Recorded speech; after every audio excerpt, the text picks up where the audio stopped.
Alex Ramirez. And I'm Emily Russell, and we are representatives of the nonprofit group, the Organization for Refugees. We are a nonprofit organization dedicated to providing relief for those unable or unwilling to return to their home country because of fear or persecution. The Organization for Refugees envisions accessible food, medical care, education, permanent resettlement, employment, and safety for all refugees, but our project will focus on education, job training, and jobs. Kenya is a beautiful country, rich in resources and culture. However, recently, Kenya has experienced an influx of refugees from its neighboring countries, Somalia. The civil war in Somalia is still ravaging the Somalian people, with roughly 36,354 people residing in Kenya, seeking asylum. Although the camps provide shelter, they provide little education.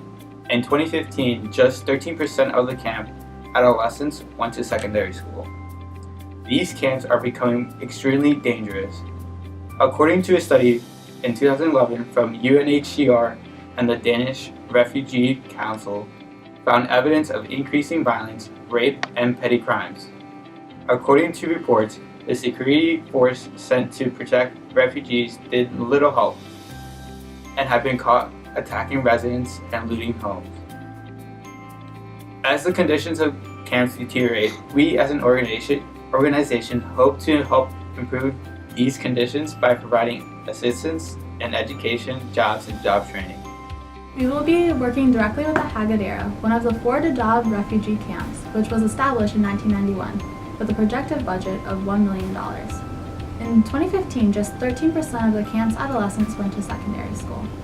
Education is very important because it provides critical thinking and job skills, which are necessary in order to successfully secure a job.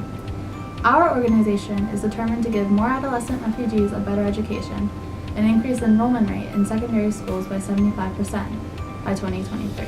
We will provide new and better materials such as fresh chalkboards and textbooks.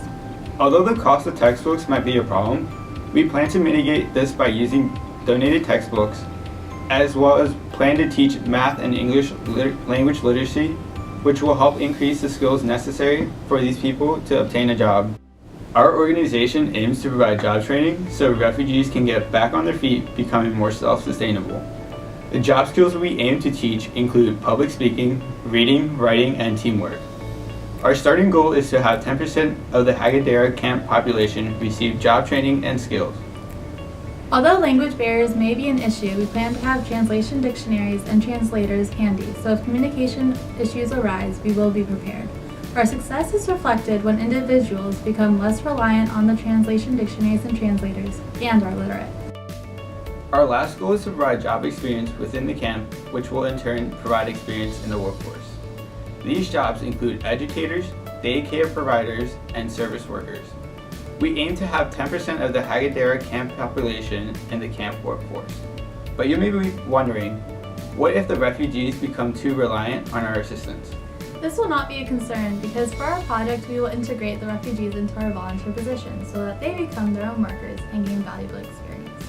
We know our plan has been successful once our goal is completed and when the refugees have become effective members within their community by taking over volunteer positions and no longer relying on our assistance. We have great challenges and great opportunities ahead. And with your help, we can make a positive impact and change the lives for thousands of Somalian refugees. In January 2019, we will begin installing the necessary infrastructure for implementation of our plan. Examples include shipping of educational supplies and recruiting and relocating volunteers and employees for our program.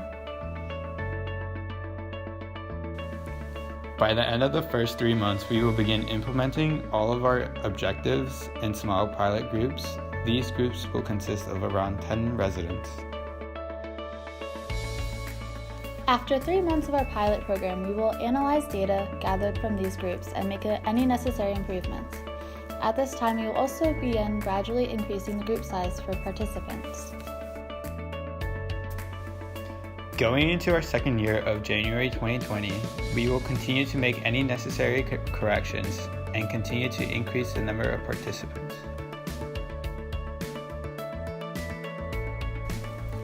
The end goal is for our program to be sustainable, so at June 2020, we will begin training residents to become educators so that children can still get an education after our volunteers leave.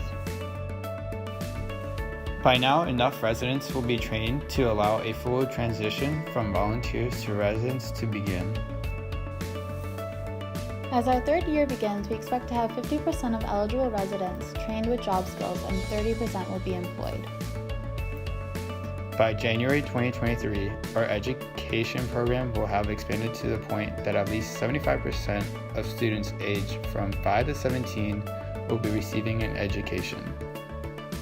4.5 years into our plan, our education initiative will be completely self-sufficient, with all students being taught by qualified residents. At the end of our program, we will begin the transition of most of our resources to the other camps in the Dadaab and repeat our plan.